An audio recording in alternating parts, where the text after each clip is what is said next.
According to ancient legend, fire is a gift from the gods. It is a piece of heaven on earth that gives us light and warmth. But since man has gained control of this gift, he has fought to maintain it.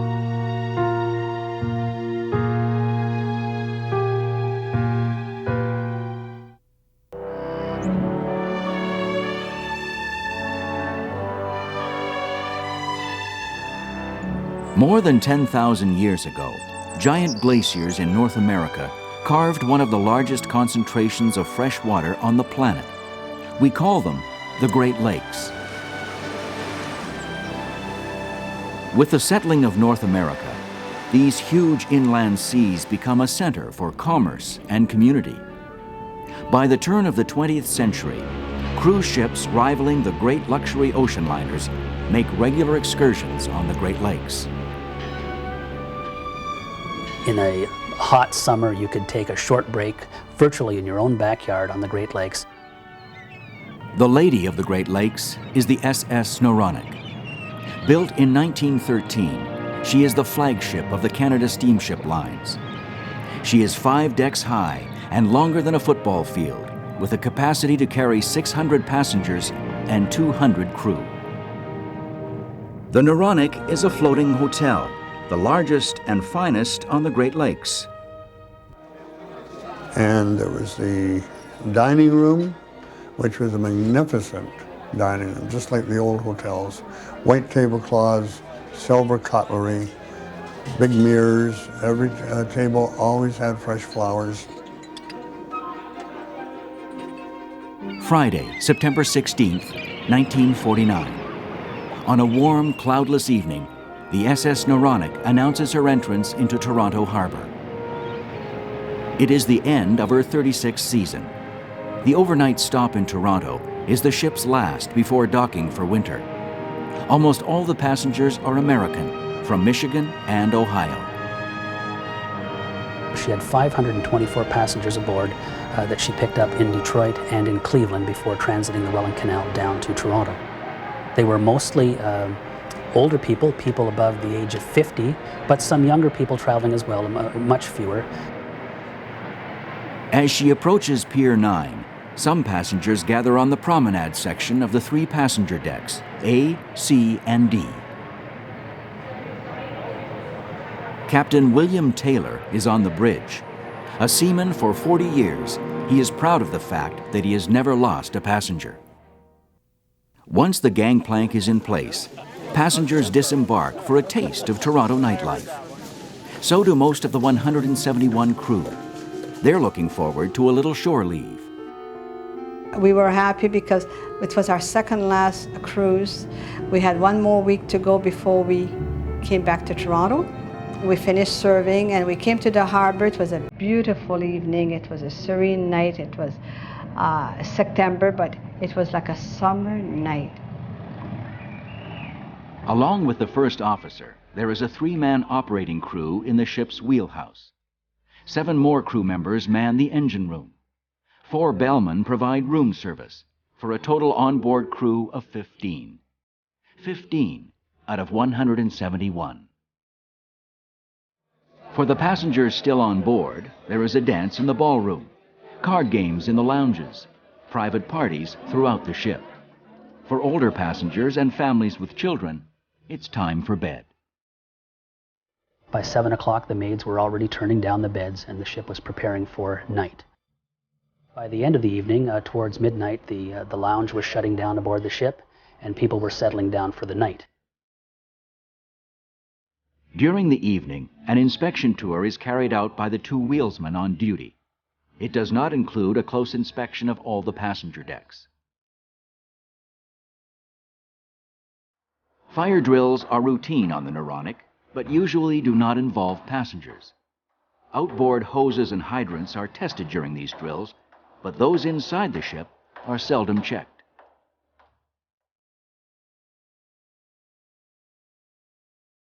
On C deck, staterooms on both sides of the deck run the entire length of the ship. Near the lounge at the stern are 2 closets used to store bed linens and cleaning supplies. Inside one, patiently biding its time, is a disaster waiting to happen.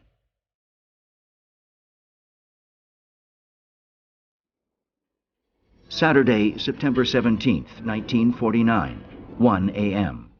Most passengers and crew have returned from downtown. Many are asleep in their beds. In the C-deck lounge, not far from the two linen closets, three couples from Cleveland decide to reshuffle the cards and order a snack instead of calling it a night. It is a decision that will save their lives. Donald Church is in the lounge with them. He's an insurance agent from Ohio. His specialty is fire insurance. Just before 1:15 a.m., Captain Taylor returns to the ship after spending the evening with friends. He climbs the stairs to his quarters on A deck. Minutes later, insurance agent Donald Church leaves the lounge to go to his cabin. In the corridor, something makes him stop. The air is hazy with a distinct smell he knows only too well, the smell of smoke. Moving down the corridor of C-deck, Noronic passenger Donald Church discovers smoke billowing from under the door to one of the linen closets. He turns and runs for help. He finds 19-year-old bellman Ernest O'Neill. Instead of sounding the alarm, O'Neill follows Church back to the linen closet with a fire extinguisher and a key. At first, the few flickering flames don't seem that serious. But with the open door, O'Neill gives the fire what it needs most. There was a slight breeze blowing from the southwest, and it fanned the flames forward. Once the closet door was opened and the flames leapt into the companionway, it was basically an open breezeway all the way through the ship. It was just like as though gasoline were being poured on that fire. Ernest O'Neill empties his extinguisher, but the fire only gets more intense. Donald Church opens the valve to a nearby hose, but the water never comes. There is nothing more he can do but try to save his family. Crewman O'Neill sounds the alarm. It has been 7 minutes since the fire was discovered. 7 minutes too late. With raging speed, the fire spreads out, licking hungrily at the wood-lined walls and varnished floors. It had been lemon oiled for all the years that Noronic had sailed. Well, you can imagine how much oil was in that wood over all those years. And it just caught, and the wood just literally exploded in the interior. The decks of the ship opened onto balconies where there were no separations from one deck to the next, and therefore the fire could spread right through, both up and down. In fact, some of the passengers described the flames rolling through the ship like a waterfall. At 1:33, we know that the watchkeeper on the dock was sitting in his shack with his back to the ship when he noticed a red glow on the side of his shack. He turned around to see the ship on fire and called the fire department. That was the first time the alarm had been raised with any authorities on shore. On board, the first officer sounds the ship's klaxon horns to waken and warn sleeping passengers. But the whistle alarm to alert the crew jams. It begins to blow in one long, continuous wail. In corridors and staterooms throughout the ship, panic grabs hold. People were surprised and confused from behind closed doors in your stateroom to hear commotion in the hall. One's first reaction might not be to open the door and see what was going on. But when shouts of fire started to spread through the ship and knocking and pounding on doors began, it became very clear that they had to get out and get out quickly to save their own lives. As the fire blazing on board the Noronic continues to spread, sleeping passengers remain unaware of the danger.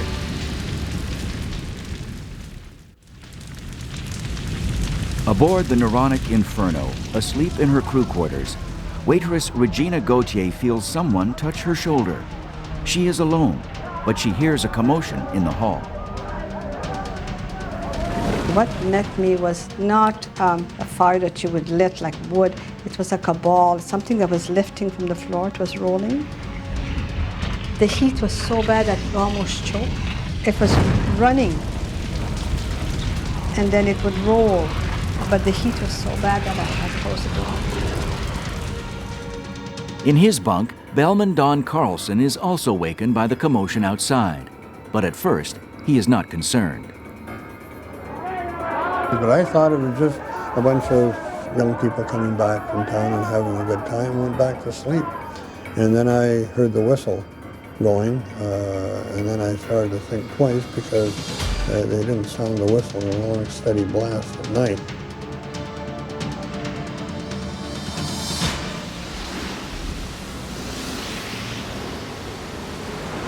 In downtown Toronto, it's been an unusually quiet night for police officers Andy Anderson and Warren Shattuck. They happen to be driving toward the harbor area when the call comes in to investigate a box alarm at Pier 9. We were turning from Cherry Street on to Lakeshore, and we were looking dead west, and the whole sky was lighted. Officers Anderson and Shattuck are the first to arrive at Pier 9. We were engulfed with passengers coming out of the building who have come off the ship, and some of them are on fire. A lot of them are in a state of absolute panic. 1:41 a.m. As the officers tend to the injured, firefighters from the Toronto Fire Department arrive at the pier. And people were running and screaming and yelling, and it was very obvious that they had been trying to put out the fire for some time themselves. It was just unbelievable. I have never, ever seen such a fire as that in my life, before or after. 37 fire hoses are trained on the Noronic, pumping thousands of liters of water every second. But it's not nearly enough. Every deck was ablaze. One fireman told me that the heat was so intense, the water from those hoses, those pressure hoses, was turning to steam before it even hit the side of the ship. When the firefighters arrived, people were already gathering on decks trying to discover ways that they could get off the ship. Not everyone was familiar with the ways which you could exit a ship, and in fact, there was only one gangway known to the public on E deck that they could actually get off the ship. Donald Church and his family and the card players from the lounge on C deck find the gangway easily. They walk off the ship unharmed. Others have to be more inventive. And I looked up and I could see the fire blossoming out forward from the top deck. So there was no way you could go forward, but someone had conveniently left a line hanging down from the loading platform on the 2 decks up. And it was simply a case of grabbing the line, sliding down the rope onto the dock, which was probably about a 20-25 foot drop. Many aren't so fortunate. As the fire spreads, it chases frantic passengers and crew, relentlessly tracking them down. People were jumping overboard into the harbor. People were jumping off the ship onto the dock. People were climbing down ropes. People were stringing bed sheets together. And in this condition, when the fire department arrived, the fire was already advancing from the stern forward, and people were trying to get off the ship in any way that they could. It was just like everybody's talking, everybody's going on. It's a nightmare. It's a nightmare. And then you see all these people screaming, and you see these people jumping, and where are they jumping to? There's no place to jump to but the cement. I was just in a daze, and I just kept looking around. And eventually somebody said to me, there's a rope at the end. I came down the rope, I hit the water, and that's how I was rescued.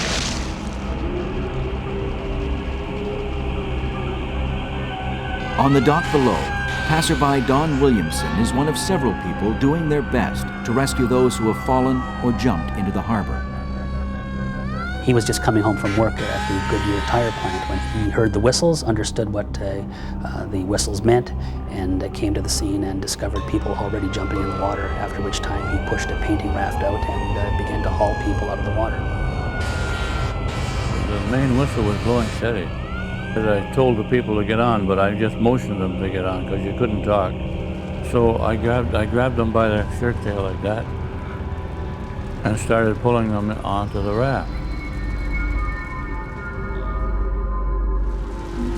I can still picture that boat burning, that roaring flames and the intensity of the heat. You couldn't get anywhere close to it. The firemen had to stand quite a ways back too, and they couldn't go aboard. In other words, the people were perishing within a few feet of the firemen with no way to rescue them.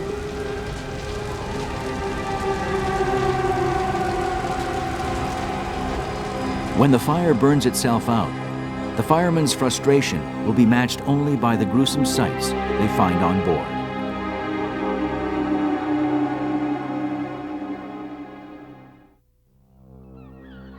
Saturday, September 17th, 1949. At 6 a.m., the seams of the Noronic's blackened hull burst and the ship fills with water. The once Grand Lady of the Lake settles to the bottom of Toronto Harbour, still smoldering.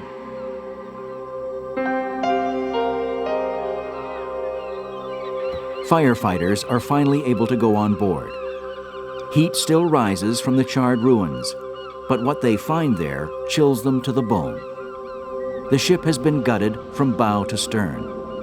On sea deck, they find two bodies pressed against the port rail. Their blackened hands still clutch the scarred metal. It is only the beginning.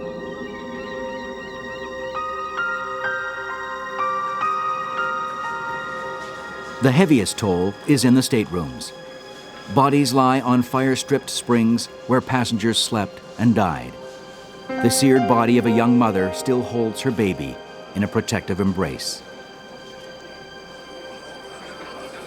The city morgue soon overflows. The horticultural building on the exhibition grounds becomes a temporary replacement. By late Saturday, the smell of flowers gives way to the odor of charred flesh.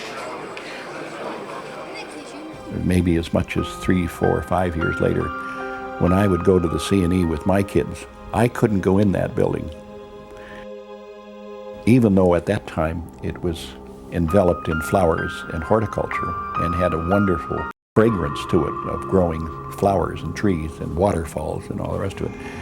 But in my mind, I couldn't get rid of the vision of these charred bodies laying out in rows on picnic tables, over 100 of them. 119 are dead. All are American, and all are passengers. It was a rather damning piece of evidence, if you will, that no single member of the crew lost their life in the fire, and that can be attributed to the fact that the crew knew how to get off the ship. For some of the anxious relatives, the news is good. For others, it is the beginning of a painful and painstaking process of identification.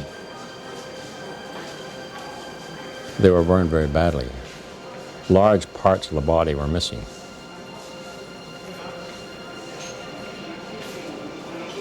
An identification team is assembled. Doctors, dentists, X-ray technicians, and city morticians. Bodies and personal effects are carefully cataloged. The smallest patch of cloth is a potential clue. Could we identify them according to their sex? Could we identify them according to injuries and so forth? So we were told to look very carefully. And while we were doing this, the dentists were working in pairs, and they were trying to make records of the dentition. All but 3 bodies are positively identified. A federal inquiry finds the steamship company responsible for a number of reasons, including the inadequate inspection of the ship's decks. Captain Taylor is suspended for 1 year for escaping the ship before ensuring the safety of his passengers. He chooses to retire a broken man. Canada Steamship Lines is ordered to pay $2.1 million in damages. Fire separations to stop fire from spreading from one section of the ship to the next were mandatory after that. Sprinkler systems, automated alarm systems, regulated fire patrols, trained firefighting personnel aboard ship. All of these things came to pass as a result of the Noronic inquiry. 119 dead, hundreds more whose lives are changed forever. I always said my guardian angel was with me because whoever touched me, there was no one there. I was the only one. Somehow I knew someone was more or less protecting me. It makes me always cautious around here, you know, in the house or wherever you are, to make sure everything is working, the smoke detectors and everything are working, so that you're not going to get lost or get burned or smothered to death.